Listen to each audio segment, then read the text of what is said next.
మీ future మీ family సంతోషం గురించి ఎలా ప్లాన్ చేసుకున్నారు? ఆ ప్లాన్ సరిపోతుందా? దాన్ని ఎప్పుడైనా క్రాస్ చెక్ చేసుకున్నారా? ఈ వీడియోలో ఆ క్రాస్ చెక్ ఏదో మీరు చేసుకోవచ్చు. ఎందుకంటే ఫ్యామిలీ గురించి ఎన్నో సాక్రిఫైసెస్ మనం చేస్తాం. అలాంటి త్యాగాలు మీ 10 to 15 minutes ఇన్వెస్ట్మెంట్ పెడితే ఈ రోజు చాలండి. ఎంతోమందికి డబ్బు ఇచ్చినా కూడా ఈ క్లారిటీ దొరకదు. అలాంటి క్లారిటీ మీకు ఈరోజు ఫ్రీగా దొరుకుతుంది.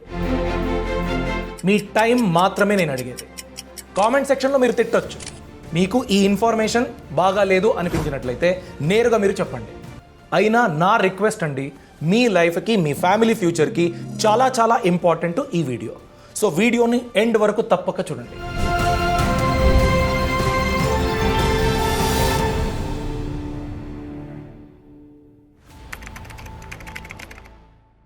చాలా డబ్బున్న వాళ్ళకి, మిడిల్ క్లాస్ పీపుల్కి డిఫరెన్స్ ఏంటి?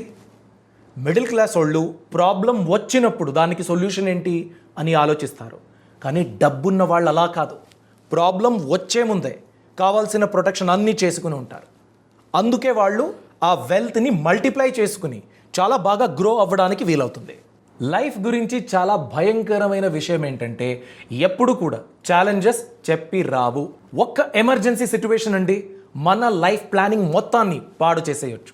మామూలు రోజులానే ఉంటుంది. ఒక్క ఇన్సిడెంట్ 5 to 10 minutes మొత్తం ఫ్యామిలీ ఫ్యూచర్ని పాడు చేసేయచ్చు. దీని గురించి ఒక ఎగ్జాంపుల్ చెప్పాలండి. రీసెంట్గా ఢిల్లీలో ఏం జరిగిందంటే 40 సంవత్సరాల ఒక వ్యక్తి అండి నార్మల్గా లేచాడు, ఫ్రెష్ అప్ అవ్వడానికి రెస్ట్ రూమ్కి వెళ్ళాడు.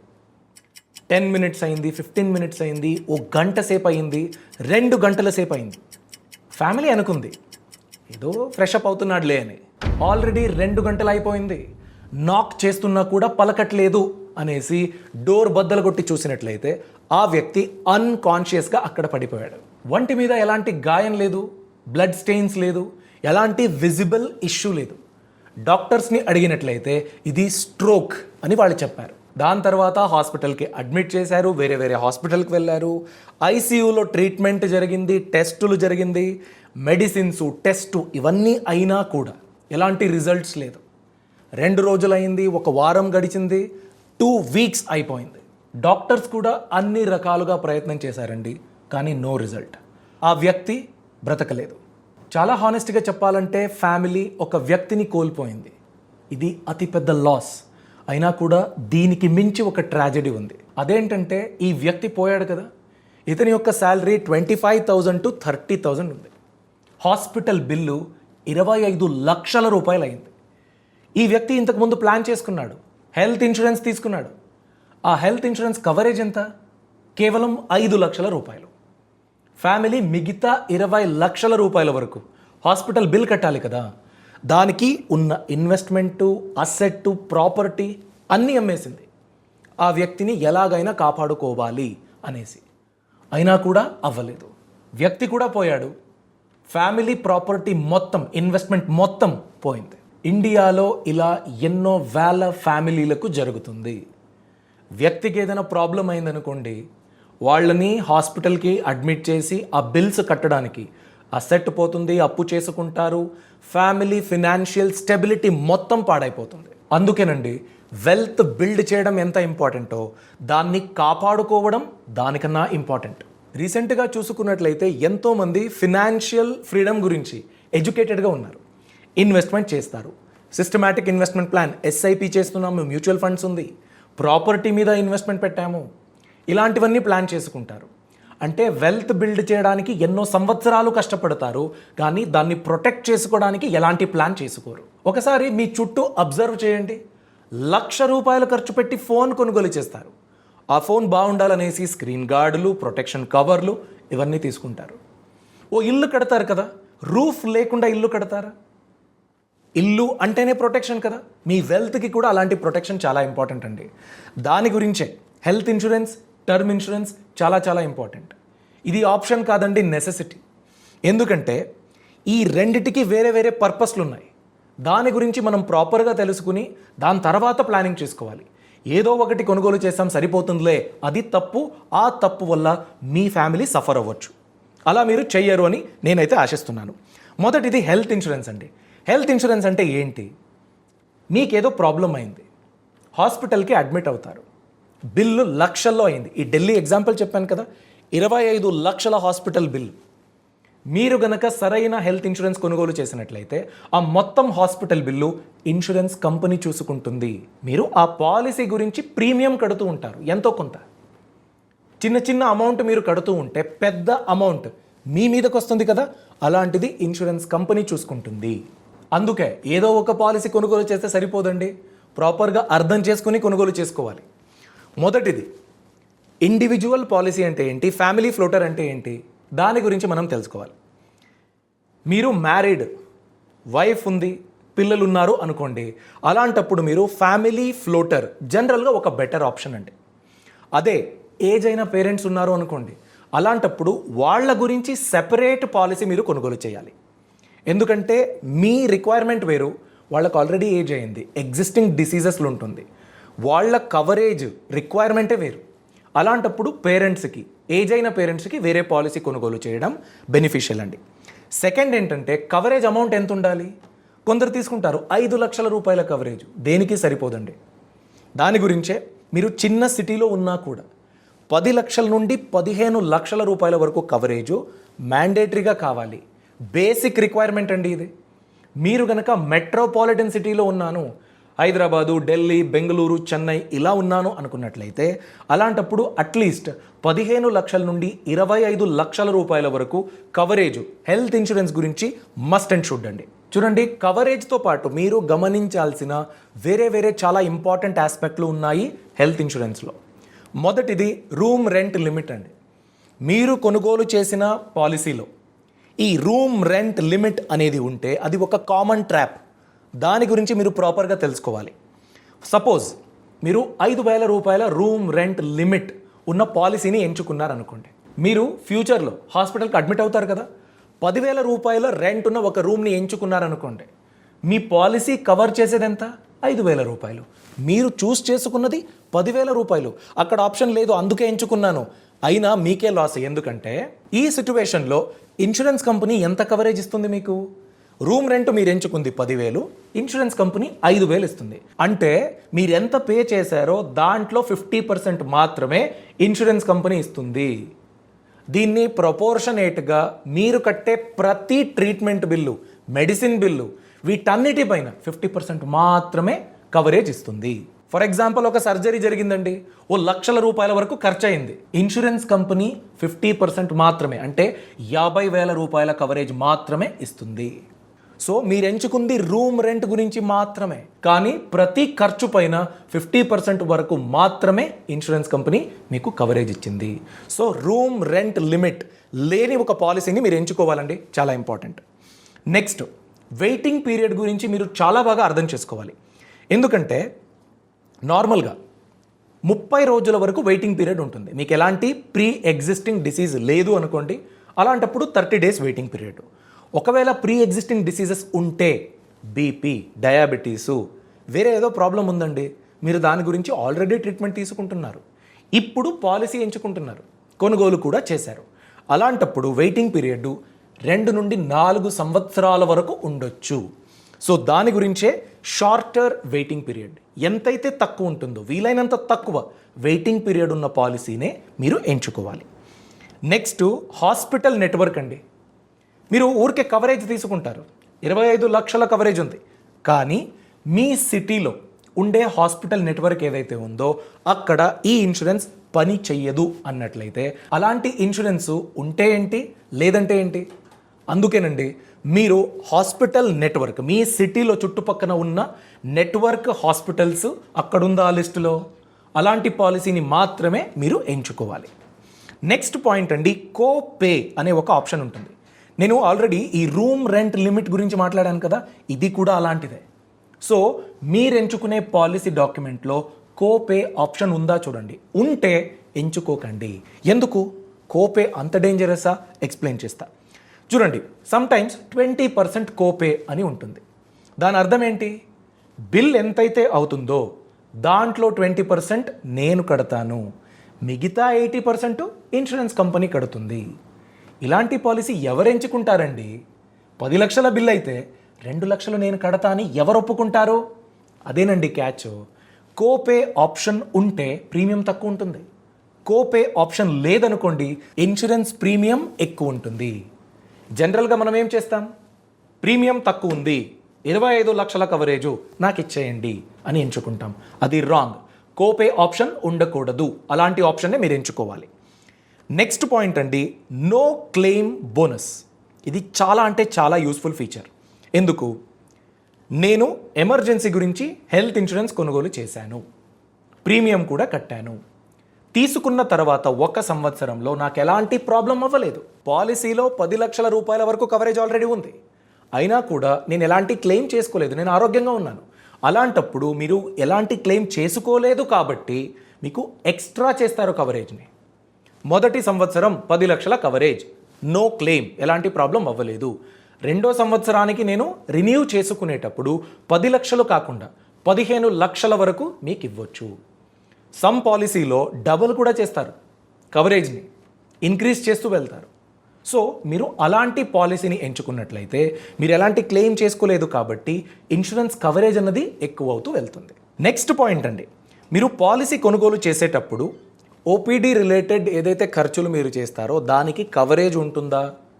అలానే ఆయుష్, ఇప్పుడు ఆయుర్వేద, యోగా, యునాని, హోమియోపతి ఇలాంటి ట్రీట్మెంట్లు కూడా తీసుకుంటున్నారు జనాలు, అంటే సైడ్ ఎఫెక్ట్లు ఉండవు అనేసి. అలాంటి ట్రీట్మెంట్ తీసుకున్నట్లయితే ఇన్సూరెన్స్ పాలసీ కవర్ చేస్తుందా? దాన్ని చెక్ చేసుకోవాలి మీరు. అలానే మెటర్నిటీ బెనిఫిట్స్ అండి, మీరు మ్యారీడ్ అండి, ఇంకా పిల్లల గురించి ప్లాన్ చేసుకోలేదు, పాలసీ కొనుగోలు చేయాలని మీరు ప్రొసీడ్ అవుతున్నారు. అప్పుడు మీరు పాలసీ ఎవరైతే డిస్ట్రిబ్యూట్ చేస్తారో వాళ్ళకి ఇన్ఫామ్ చేయాలి, నాకు మెటర్నిటీ బెనిఫిట్ కవరేజ్ కావాలి అన్నట్లయితే దాని గురించి వాళ్ళు ఇంక్లూడ్ చేస్తారు. లేదంటే ఫ్యూచర్లో ప్రాబ్లం అవుతుంది, అది కూడా మీరు చూసుకోవాలి. Next point, claim settlement ratio అండి. మీరు పాలసీ ఎంచుకుంటున్నారు కదా, ఆ కంపెనీలో 1000 క్లెయిములు వచ్చినట్లయితే ఎన్ని క్లెయిములని ఆ కంపెనీ అప్రూవ్ చేసింది దాని గురించి మీరు క్రాస్ చెక్ చేసుకోవాలి. చూడండి, 90% కన్నా ఎక్కువ క్లెయిమ్ సెటిల్మెంట్ రేషియో ఉంటే అలాంటి పాలసీని మీరు ప్రిఫర్ చేయడం బెటర్ అండి. 90% కన్నా ఎక్కువే ఉండాలి. దీంతో పాటు మీరు గుర్తుంచుకోవాల్సిన ఇంకో ఇంపార్టెంట్ విషయం ఏంటంటే, మీరు కట్టే ఇన్సూరెన్స్ ప్రీమియం అన్నీ కలిపి మీ యాన్యువల్ ఇన్కమ్ ఎంతైతే ఉంటుందో దాంట్లో 2 to 3% వరకు మీరు ప్లాన్ చేసుకోవాలండి. అందుకేనండి అండర్ కవరేజ్ మీరు ఎంచుకోవద్దు. తక్కువ ప్రీమియం, తక్కువ కవరేజ్, తక్కువ ఫెసిలిటీలు అలా వద్దండి. మీరు డీసెంట్ ఇన్వెస్ట్మెంట్ ఖచ్చితంగా చేయాల్సి ఉంటుంది. సో మీ పాలసీ దీంతోపాటు అంటే ఈ 2 to 3% లిమిట్ ఏదైతే ఉందో దాంతోపాటు ప్రీ మరియు పోస్ట్ హాస్పిటలైజేషన్ కవరేజ్ ఉండాలి. ఏంటిది? మీరు ఒక సర్జరీ చేయించుకోవాలని ప్లాన్ చేసుకున్నారు, మీకు తెలీదు, దానికన్నా ముందు కొన్ని టెస్టులు అవుతాయి, డాక్టర్ విజిట్లు అవుతాయి కదా, ఇది ప్రీ హాస్పిటలైజేషన్. నెక్స్ట్ సర్జరీ అయిపోయింది, దాని తర్వాత రికవరీ ఉంటుంది కదా, అది పోస్ట్ హాస్పిటలైజేషన్. ఈ రెండిటిని కూడా కవర్ చేయాలి. అలాంటి పాలసీనే మీరు ఎంచుకోవాలి. దీంతోపాటు డే కేర్ ట్రీట్మెంట్, ఇది మీరు క్రాస్ చెక్ చేసుకోవాలి. ఏంటి డే కేర్ ట్రీట్మెంటు? చూడండి, ఇప్పుడు డయాలిసిస్, కెటరాక్ట్ సర్జరీ ఇవన్నీ చాలా షార్ట్ మెడికల్ ప్రొసీజర్లు అండి. అంటే 24 hours అడ్మిట్ అవ్వాలి అనేం లేదు, వెళ్తారు, ఒక 2 to 3 అవర్స్లో అయిపోతుంది. ఇన్సూరెన్స్లో ఎలా ఉంటుంది ఇంతకుముందు, అట్లీస్ట్ 24 hours మీరు అడ్మిట్ అయితే మాత్రమే ఇన్సూరెన్స్ పాలసీ ద్వారా కవరేజ్ దొరుకుతుంది అని ఉంటుంది కదా. ఇప్పుడు మార్పులు వచ్చేసింది, అలాంటి కండిషన్ లేని పాలసీని మీరు ఎంచుకోవాలి. డే కేర్ ట్రీట్మెంట్ కూడా కవర్ అవ్వాలి, అలాంటి పాలసీ మీరు ఎంచుకోవాలి. నెక్స్ట్ ఫీచర్ అండి, రీస్టోరేషన్ బెనిఫిట్. ఈ రీస్టోరేషన్ అంటే ఏంటి? రీస్టోరేషన్ బెనిఫిట్ ఉన్న పాలసీని మీరు ఎంచుకున్నారు. ఫ్యామిలీ ఫ్లోటర్ పాలసీ, మీరు, మీ వైఫ్, 2 పిల్లలు కవర్డ్ అండి, ఇన్షూర్డ్. మీకేదో ప్రాబ్లం అయింది, సర్జరీ అయింది, 10 లక్షల రూపాయల కవరేజ్ ఉండేది, మొత్తం కవరేజ్ ఖాళీ అయిపోయింది. ఇప్పుడు మీ వైఫ్కి ఏదైనా ప్రాబ్లం అయితే ఇన్సూరెన్స్ కవరేజ్ ఆల్రెడీ ఖాళీ అయిపోయింది కదా, వాళ్ళ సంగతి ఏంటి? అదేనండి రీస్టోరేషన్ బెనిఫిట్. ఇలాంటి బెనిఫిట్ ఉన్న పాలసీ మీరు ఎంచుకున్నట్లయితే ఒక్కసారి మీరు ఆల్రెడీ క్లెయిమ్ చేసుకున్నారు, అయినా కూడా అది మళ్ళీ రీఫిల్ అవుతుంది. మీరు మళ్ళీ 10 లక్షల రూపాయల వరకు కవరేజ్ పొందొచ్చు. ఇంకేదో ప్రాబ్లం అయింది, మళ్ళీ దొరుకుతుంది. ఇలా కొన్ని ఫీచర్స్ ఉంటాయి. సో అలాంటి రీస్టోరేషన్ బెనిఫిట్ ఉన్న ఫీచర్ పాలసీనే మీరు ఎంచుకోవాలి. మోస్ట్ ఇంపార్టెంట్లీ అండి, పాలసీ చీప్గా ఉంది అని కొనుగోలు చేయకండి. చీప్గా ఇప్పుడు పాలసీ కొనుగోలు చేస్తారు, మీ ఫ్యూచర్కి అది కాస్ట్లీగా అవ్వచ్చు. సో అలాంటి చీప్ పాలసీలు వద్దు. దీంతోపాటు ఇప్పుడు ఎంతోమంది మాట్లాడతారు, నాకు ఆఫీస్లో ఇన్సూరెన్స్ ఉంది, ఎందుకు బయట ఇన్సూరెన్సు, నా డబ్బు వేస్ట్ అవుతుంది కదా అనుకుంటారు. మీరు పర్మనెంట్ ఎంప్లాయీ అయినా కూడా ఒకవేళ మీ కంపెనీ మిమ్మల్ని తీసేస్తే, రీసెంట్గా ఎన్నో కంపెనీలు వేలల్లో తమరి యొక్క ఎంప్లాయీస్ని తీసేశారు కాస్ట్ కట్టింగ్ అనేసి. అలా జాబ్ పోతే ఇన్సూరెన్స్ కూడా పోతుంది. అందుకేనండి ప్రతి వ్యక్తికి ఒక పర్సనల్ హెల్త్ ఇన్సూరెన్స్ పాలసీ ఖచ్చితంగా ఉండాలి. అలా ఒక పాలసీ ఉన్నట్లయితే మీకు ఒక హెల్త్ మేనేజర్ దొరుకుతారు. హాస్పిటలైజేషన్ అయినప్పుడు పేపర్ వర్క్ గురించి, క్లెయిమ్ గురించి, వీటన్నిటి గురించి మీకు అసిస్టెన్స్ దొరుకుతుంది. దీంతోపాటు కొన్ని హెల్త్ ఇన్సూరెన్స్ పాలసీలు రీసెంట్గా existing diseases, diabetes, thyroid, BP, asthma, ఇవన్నీ డే 1 నుంచే కవరేజ్ ఇస్తున్నారు. సో నాకు ఆల్రెడీ జబ్బు ఉంది, ఇప్పుడు ఎవరిస్తారో హెల్త్ ఇన్సూరెన్స్ అనే భయం వద్దు. ఎగ్జిస్టింగ్ డిసీజెస్కి డే 1 నుంచి కవరేజ్ దొరుకుతుంది అన్నట్లయితే ఇంకేం కావాలి మీకు? దీంతోపాటు కంప్లీట్ మెటర్నిటీ కేరు, డయటీషియన్ కన్సల్టేషన్స్ అది కూడా ఫ్రీగా దొరుకుతుంది. ప్రీనేటల్, పోస్ట్ నేటల్ యోగా అంటే డెలివరీకి ముందు, డెలివరీ అయిన తర్వాత యోగా సర్వీసెస్ దొరుకుతుంది. ఓపీడీ కవరేజ్ కొన్ని సెలెక్టెడ్ ప్లాన్స్లో దొరుకుతుంది. వీటన్నిటి గురించి ఎక్స్ట్రా కాస్ట్ పే చేయాలా? వద్దండి, మామూలు ప్రీమియంలోనే ఇవన్నీ ఇంక్లూడెడ్గా ఉంటాయి. కానీ మీరు వెతికి అలాంటి ఆప్షన్ ఉండే పాలసీని ఎంచుకోవాలి. ఇప్పుడు టర్మ్ ఇన్సూరెన్స్ గురించి తెలుసుకుందాం. టర్మ్ ఇన్సూరెన్స్ అంటే ఏంటి? హెల్త్ ఇన్సూరెన్సు మీ హాస్పిటల్ బిల్ని కవర్ చేస్తుంది. టర్మ్ ఇన్సూరెన్సు మీ ఫ్యామిలీ ఇన్కమ్ని కవరేజ్ చేస్తుంది. హాస్పిటల్ బిల్ గురించి సేఫ్టీ హెల్త్ ఇన్సూరెన్స్, మీ ఫ్యామిలీ భవిష్యత్తు ఫినాన్షియల్ స్టెబిలిటీ, ఇన్కమ్, దాని గురించి సేఫ్టీ టర్మ్ ఇన్సూరెన్స్. సింపుల్గా చెప్పాలంటే మీరు ఎర్న్ చేస్తున్నారు, మీ అర్నింగ్స్ పైన మీ అమ్మా నాన్న, మీ ఫ్యామిలీ అందరూ డిపెండెంట్గా ఉన్నారు.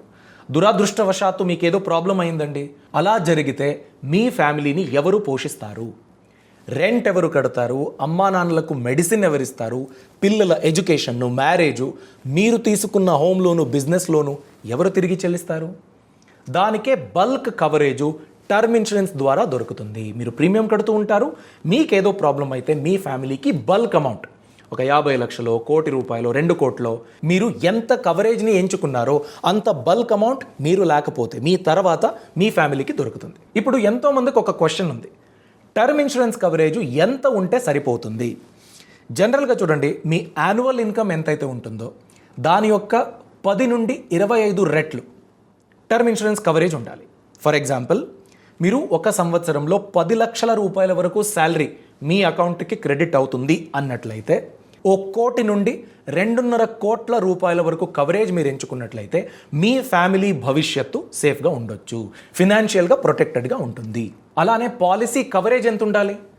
మీ ఏజు 60 నుండి 65 సంవత్సరాలు అవుతుంది కదా, అప్పటి వరకు ఉండాలండి. లేదు అన్నట్లయితే, మీరు చాలా లేట్గా పెళ్లి చేసుకున్నారు, పిల్లలు ఇప్పుడిప్పుడే చాలా చిన్న పిల్లలు ఉన్నారు, 65 ఇయర్స్ సరిపోదు అన్నట్లయితే, మీ పిల్లలు ఫినాన్షియల్గా ఎప్పుడు ఇండిపెండెంట్ అవుతారు? ఆ ఏజ్కి తగ్గట్టుగా మీరు కవరేజ్ని ఎంచుకోవచ్చండి. చాలా ఇంపార్టెంట్ ఏంటంటే, మీరు ఎంత త్వరగా టర్మ్ ఇన్సూరెన్స్ని కొనుగోలు చేస్తారో అంత తక్కువ ప్రీమియం మీరు చెల్లించాల్సి ఉంటుంది. అలానే ఇంకో హైలైట్ అండి, మీరు కట్టే ప్రీమియం అనేది ఫిక్స్ అవుతుంది. కంప్లీట్ పాలసీ టర్మ్ 30 సంవత్సరాలు, 40 సంవత్సరాలకు మీరు తీసుకున్నారు అన్నట్లయితే, ఫస్ట్ ఇయర్ ఏదైతే కడతారో, ఫర్ ఎగ్జాంపుల్ 700 రూపీస్ కడుతున్నారు అన్నట్లయితే, మీ ఏజ్ 70 ఇయర్స్ వరకు అదే ప్రీమియం మీరు కట్టాల్సి ఉంటుంది, ఫిక్స్ అయిపోతుంది. దీంతో పాటు మీరు మీ టర్మ్ ఇన్సూరెన్స్ కవరేజ్ని ఎన్హాన్స్ చేసుకోవచ్చు. ఎలా? కొన్ని రైడర్స్ ఉన్నాయి ఎక్స్ట్రా ప్రొటెక్షన్ గురించి. క్రిటికల్ ఇల్నెస్ కవర్, స్ట్రోక్ అయింది, క్యాన్సర్ వచ్చేసింది, అలాంటప్పుడు 64 డిసీజెస్లకు ఈ రైడర్ క్రిటికల్ ఇల్నెస్ కవర్ మీరు ఎంచుకున్నట్లయితే కవరేజ్ దొరుకుతుంది. యాక్సిడెంటల్ డెత్ బెనిఫిట్ అండి, యాక్సిడెంట్ అయి మీకు ఏదైనా ప్రాబ్లం అయితే అలాంటప్పుడు ఎక్స్ట్రా అమౌంట్ మీ ఫ్యామిలీకి దొరికే రైడర్ ఇది. దీంతోపాటు income benefit rider, accidental disability cover, ఇలాంటివి ఉంటాయి. మీరు మీ రిక్వైర్మెంట్కి తగ్గట్టుగా ఎంచుకోవచ్చండి. ఈ రైడర్స్ ఉన్నాయి కదా, ఇవి ఎక్స్ట్రా ఫినాన్షియల్ సపోర్ట్ని మీ లైఫ్లో ఏదైనా మేజర్ రిస్క్ అయితే అలాంటప్పుడు అందిస్తుంది. అంటే ఎంతోమంది ఆలోచిస్తారు, నా తర్వాత బెనిఫిట్ దొరుకుతుంది, నాకు ఉన్నప్పుడే ఏదైనా ప్రాబ్లం అయితే అలాంటప్పుడు కవరేజ్ దొరకదా? అలాంటి బెనిఫిట్ని కలిగించే రైడర్లే ఇవ్వండి. సో ఎక్స్ట్రా ఫినాన్షియల్ సెక్యూరిటీ గురించి మీరు ఇలాంటి రైడర్స్ని ఎంచుకోవచ్చు. సో విన్నారు కదా, హెల్త్ ఇన్సూరెన్సు, టర్మ్ ఇన్సూరెన్సు రెండు ఇంపార్టెంట్ అండి. ఏదో ఒకటి ఉంటే సరిపోతుంది. హెల్త్ ఇన్సూరెన్స్లో 20 లక్షల కవరేజ్, నేను టర్మ్ ఇన్సూరెన్స్ 2 కోట్లకు తీసుకున్నాను, హెల్త్ ఇన్సూరెన్స్ వద్దు. ప్రాబ్లం, అలా చేసుకోకండి. హెల్త్ ఇన్సూరెన్స్ మీ హాస్పిటల్ బిల్ని చూసుకుంటుంది. టర్మ్ ఇన్సూరెన్స్ మీరు లేకపోతే మీరు చేసుకున్న ఫినాన్షియల్ కమిట్మెంట్ ఏదైతే ఉంటుందో దానివల్ల మీ ఫ్యామిలీకి ప్రాబ్లం అవ్వకూడదు, అలా ఇన్కమ్ని కాపాడుతుంది. అందుకే టర్మ్ ఇన్సూరెన్స్ మరియు హెల్త్ ఇన్సూరెన్స్ 2 నెససరీ. ఇది ఆప్షన్ కాదండి, కావాలంటే తీసుకుంటా, అలా కాదు. ఇది కంప్లీట్ ఫినాన్షియల్ ప్రొటెక్షన్ని మీకు అందిస్తుంది. బెస్ట్ పార్ట్ ఏంటో తెలుసా? ఈ రోజుల్లో మీ ఏజ్ చిన్నదై పెద్దగా ఏం జబ్బులు లేవనుకోండి, టర్మ్ ఇన్సూరెన్స్ హెల్త్ ఇన్సూరెన్స్ ప్రీమియంలు నెలకి కేవలం 400 నుండి 500 రూపాయలకే స్టార్ట్ అవుతుంది. కోట్ల రూపాయల వరకు కవరేజ్ మీరు టర్మ్ ఇన్సూరెన్స్లో పొందొచ్చు. హెల్త్ ఇన్సూరెన్స్లో డీసెంట్ కవరేజ్ మీరు ఖచ్చితంగా పొందొచ్చు ఈ 400 నుండి 500 ప్రీమియంతో. మీరు ప్రాబ్లంలో ఇరుక్కున్నప్పుడు మీ ఫ్రెండ్స్ 1 రోజుకి 2 రోజుకి సపోర్ట్ చేయొచ్చు, కానీ లక్షల్లో బిల్ అయితే ఇవ్వగలుగుతారా? వాళ్ళకి ఫ్యామిలీ ఉంది కదా. అలాంటి ప్రొటెక్షన్ని మీకు అందించే బెస్ట్ ఫ్రెండ్స్ అండి ఈ health insurance, term insurance. So దాని గురించి ఇప్పుడే ప్లాన్ చేసుకోండి. ఎంతోమంది ఇన్సూరెన్స్ని ఇన్వెస్ట్మెంట్లా కన్ఫ్యూజ్ చేసుకుంటారు. అలాంటి రిటర్న్స్ రావాలి అని చూస్తారు, అది రాంగ్ అండి. ఆ తప్పు మీరు చేసుకోవద్దు. ఫినాన్షియల్గా మీరు కొలాప్స్ అవ్వకూడదు, పాతాళానికి చేరుకోకూడదు. దాని గురించి ప్రొటెక్షన్ మాత్రమే ఈ ఇన్సూరెన్స్. అందుకే ఇలాంటి ఇన్సూరెన్స్ మీ దగ్గర ఉన్నట్లయితే మీ ఫ్యామిలీ వాళ్ళు మీ హాస్పిటల్ బిల్ గురించి ఇల్లు అమ్మాల్సిన అవసరం లేదు, ఇన్వెస్ట్మెంట్ పాడు చేయాల్సిన అవసరం లేదు, అప్పు చేసుకోవాలి అనే పరిస్థితి రాదు. సో ప్లాన్ చేసుకోండి. చాలా డబ్బున్న వాళ్ళు ముందు ప్రొటెక్ట్ చేసుకుంటారు ఎమర్జెన్సీ నుండి, దాని తర్వాత గ్రో అవుతారు. కానీ మిడిల్ క్లాస్ ఉల్టా చేస్తారు, దానికే ప్రాబ్లంలో ఉంటారు. ఆ ప్రాబ్లం మీకు జరగకూడదండి. దాని గురించే డిస్క్రిప్షన్ మరియు కామెంట్ సెక్షన్లో లింక్ ఇచ్చాను, క్లిక్ చేయండి, మీ డీటెయిల్స్ ఎంటర్ చేయండి. మీకు ఏ పాలసీ సూట్ అవుతుందో చూడండి. కంపేర్ చేయడానికి ఎన్నో ఆప్షన్లు ఉన్నాయి. దీంతోపాటు ఇప్పుడే ఆన్లైన్లో మీరు కొనుగోలు చేసినట్లయితే 15% నుండి 25% వరకు డిస్కౌంట్ కూడా పొందొచ్చు. ఆలస్యం చేయకుండా ప్లాన్ చేసుకుంటారు కదా. మీ అభిప్రాయాన్ని కామెంట్ సెక్షన్లో తెలియచేయండి. ఈ ఇన్ఫర్మేషన్ మీకు నచ్చినట్లయితే లైక్ చేయండి. Thanks for watching. All the best. Brand partnerships and advertising enquiries కోసం brand@bosswala.com కి ఈమెయిల్ చేయండి లేదా 9108014192 కి వాట్సాప్ చేయండి. Bosswala. Be the boss.